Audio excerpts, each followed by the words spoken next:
Hello po sa ating lahat. So, Kuya Val ay napahanga nga po sa magulang ni Fiancé.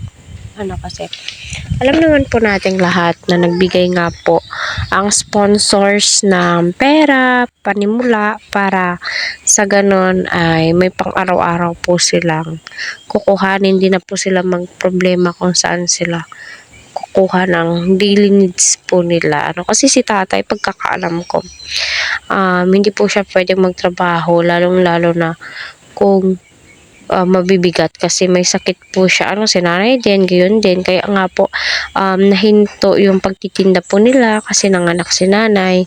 So, yun na nga po, nagulat si Kuya Val kasi may biik na po sila.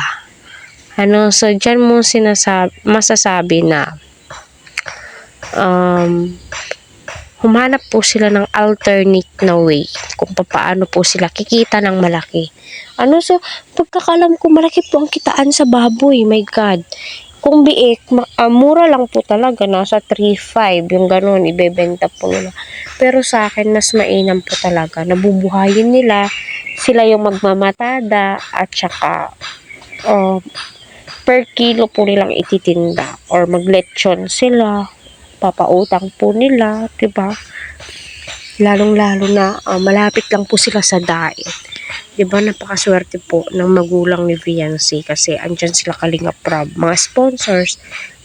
At lalo na ngayon, pumasok si Kuya Val. Diba? So, masasabi mo po talagang blessings ang Kalingap. Kaya, huwag kayong magbago. At nagulat nga po ako habang pinapanood ko yung video na nakailang balik na sila Kalingap Prab. Ngayon ko lang napansin na may binubuhay pala silang inahing baboy.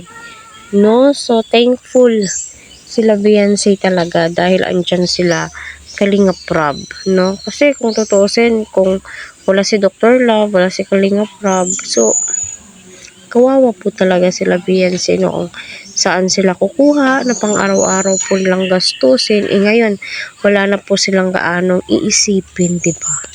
Kasi, kumbaga, marami na pong ipon itong si Fiancé